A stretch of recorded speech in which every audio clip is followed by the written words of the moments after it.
नमस्कार। एजुटेक पाठशाला की आज की क्लास में कक्षा 7 के गणित विषय में जो पाठ्यक्रम है जिसका संक्षिप्तीकरण किया गया है वर्ष 2020-21 के लिए, तो उसके बारे में हम आज जानेंगे।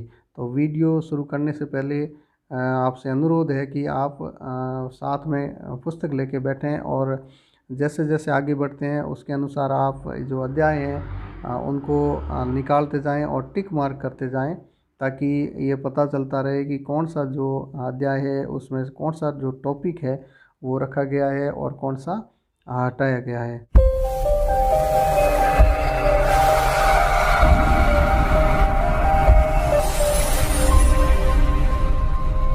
सबसे पहले जो है अध्याय 1 पूर्णांक का। तो पूर्णांक में से जो है 4 जो ये बिंदु हैं, पूर्णांकों का गुणन, पूर्णांकों के गुणन के गुण, पूर्णांकों का विभाजन, पूर्णांकों के भाग के गुण, ये हटाए गए हैं। फिर जो दूसरा अध्याय है भिन्न एवं दशमलव, इसमें जो हटाया गया पोर्शन है वो भिन्नों का गुणन और फिर भिन्नों का भाग, और फिर आगे देखें दशमलव संख्याओं का गुणन, दशमलव संख्याओं का भाग, ये अभी सिलेबस में नहीं है, इस बार हटाया गया है।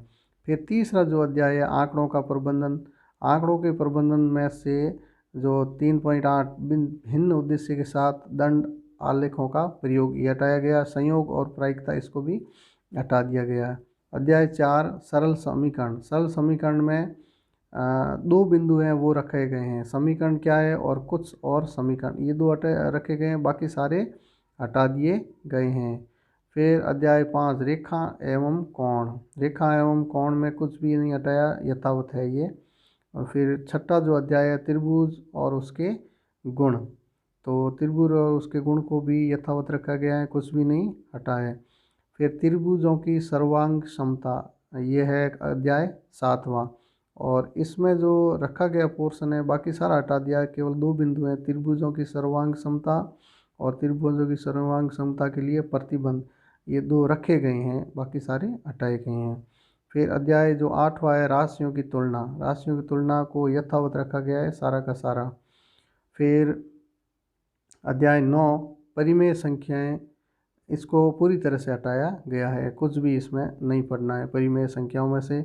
और 10वां जो अध्याय है इसको यथावत रखा गया है, इसमें सारा का सारा जो पोर्शन है वो हमें पढ़ना है। फिर 11वां जो अध्याय है वो है परिमाप और क्षेत्रफल, इसमें जो हटाया गया पोर्शन है वो है समांतर चतुर्भुज का क्षेत्रफल, और उसके फिर है 11.7 वाला उपयोग, ये 2 हटाए गए पोर्शन है, बाकी सारे यथावत हैं। और जो 12वां जो अध्याय है इसमें ये जो बीजीय व्यंजक है इसमें से सारा का सारा लगभग हटा दिया गया है, केवल एक जो बिंदु है बीजीय व्यंजकों के योग और व्याकलन, ये सिर्फ हमारे सिलेबस में है। फिर 13वां जो अध्याय है घातांक और घात, इसमें जो हटाया गया पोर्शन है वो है दशमलव संख्या पद्धति और बड़ी संख्याओं के मानक के रूप में व्यक्त करना, इसको ये 2 रखे गए यथावत। फिर 14वां अध्याय सम्मिति, सम्मिति में सारा का सारा हटा दिया गया है। 15वां जो अध्याय इसको भी पूरी तरह से हटा दिया गया है, ठोस आकारों का चित्रण जो है लिखा हुआ है आप देख रहे हैं। तो इस प्रकार से हमारा जो ये 15 जो अध्याय है इनमें से आपने जाना कि कौन सा जो पोर्शन है वो रखा गया है और कौन सा हटाया गया है, और इसी के अनुसार हमें आगे तैयारी करनी है वर्क एट होम के तहत। और जब भी परीक्षाएं होगी तो इसी के अनुसार हमें परीक्षाओं में बैठना है और इसी के अनुसार तैयारी करनी है। तो शुभकामनाओं के साथ मिलते हैं अगले वीडियो में। धन्यवाद।